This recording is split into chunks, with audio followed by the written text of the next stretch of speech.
Sebuah perubahan besar kembali terjadi di Timur Tengah. Amerika Serikat dan Israel meluncurkan serangan udara yang menghantam fasilitas nuklir Iran. Tapi yang paling mengejutkan dunia bukanlah serangan itu, melainkan balasan Iran yang datang setelahnya. Sebuah pangkalan militer utama milik Amerika Serikat di Qatar untuk pertama kalinya menjadi target rudal balistik dari Iran. Serangan ini bukan insiden biasa. Ini adalah balasan langsung terhadap keterlibatan pesawat pembom siluman B-2 Amerika dalam serangan ke fasilitas nuklir Iran.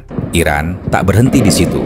Sementara dunia memperdebatkan legalitas aksi militer Amerika Serikat, rudal-rudal lain telah diluncurkan ke jantung Israel, termasuk Tel Aviv. Pertanyaannya kini, apakah ini hanya aksi balasan terbatas atau awal dari sesuatu yang jauh lebih besar? Berikut laporan lengkap dan terverifikasi tentang respons Iran, eskalasi militer di kawasan, serta reaksi keras dari berbagai negara di dunia. Jangan lewatkan satu detail pun.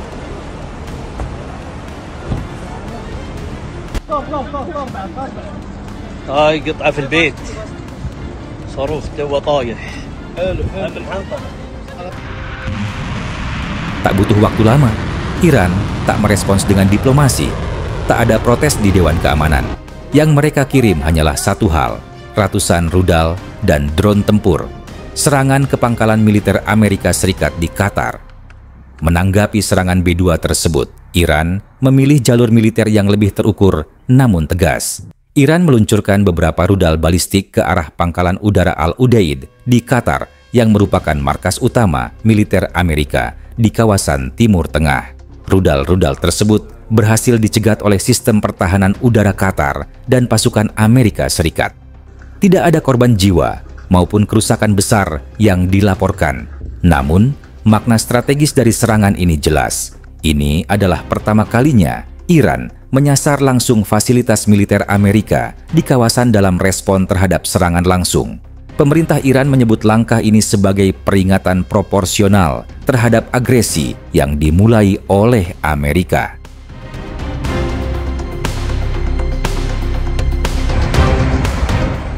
Sebelum menyerang pangkalan militer Amerika di Qatar, Iran ternyata juga menyerang kota-kota besar Israel secara terbuka.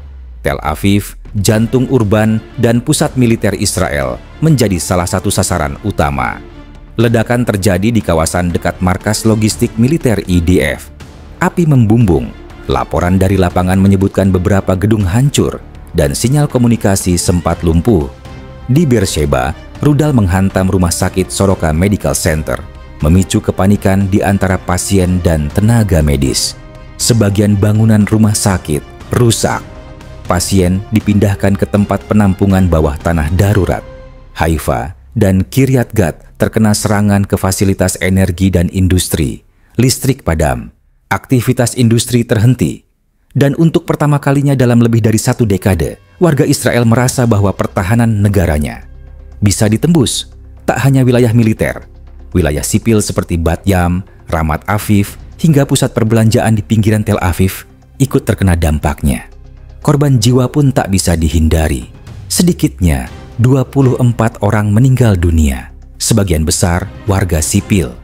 Lebih dari 2.500 orang terluka, dari yang ringan hingga berat. Puluhan bangunan rusak, jalan-jalan sepi, warga berlindung di shelter, dan langit Israel dipenuhi sirene dan kepulan asap.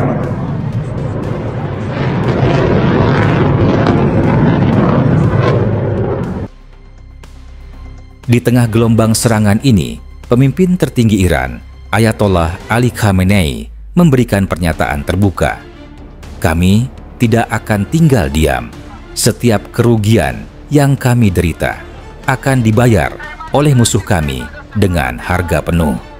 Iran menyebut serangan ini sebagai peringatan keras kepada Israel dan Amerika bahwa Iran bukan hanya bisa bicara, tapi bisa membalas. Lebih dari itu, Iran ingin menunjukkan kepada dunia bahwa mereka mampu melawan, bahkan secara terbuka.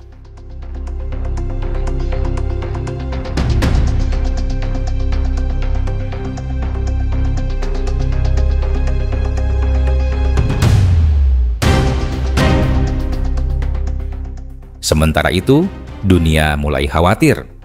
PBB dan Uni Eropa menyerukan deeskalasi. China dan Rusia mengecam serangan awal Amerika dan menyatakan bahwa Iran punya hak untuk membalas. Amerika dan Inggris berdiri di belakang Israel, namun menyerukan pengendalian situasi. Negara-negara Teluk seperti Oman, UAE, dan Kuwait khawatir serangan ini bisa merembet ke jalur minyak dan memicu instabilitas ekonomi kawasan. Ketegangan juga meningkat di Selat Hormuz. Iran memberi sinyal akan memblokir jalur pengiriman minyak utama dunia itu jika konflik tak segera dihentikan.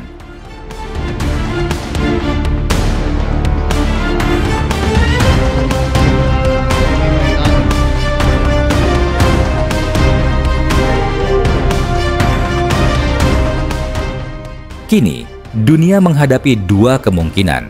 Pertama, konflik bisa membesar, melibatkan negara-negara di sekitarnya, bahkan berpotensi memicu perang kawasan.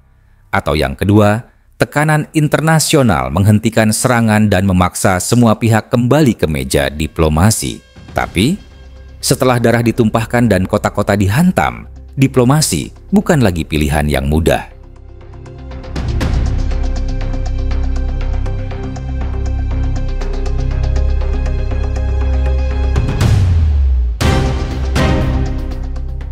Dengan menyerang dua target utama, Israel dan pangkalan militer Amerika Serikat di Qatar, Iran menunjukkan bahwa responsnya terhadap serangan B-2 Amerika tidak hanya simbolis. Meskipun sebagian besar rudal berhasil dicegat, pesan strategis Iran jelas. Mereka tidak akan tinggal diam ketika wilayah dan fasilitas strategis mereka diserang. Dunia kini menghadapi dilema baru di Timur Tengah, di mana setiap aksi militer bisa memicu rangkaian balasan yang jauh lebih besar.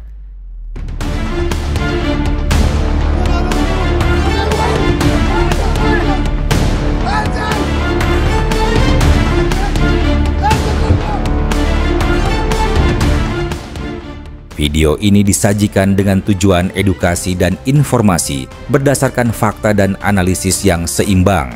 Kami tidak mempromosikan kekerasan, kebencian, atau ujaran kebencian terhadap kelompok manapun. Konten ini menghormati kebijakan YouTube mengenai ujaran kebencian, konten kekerasan dan provokasi, dan informasi yang menyesatkan.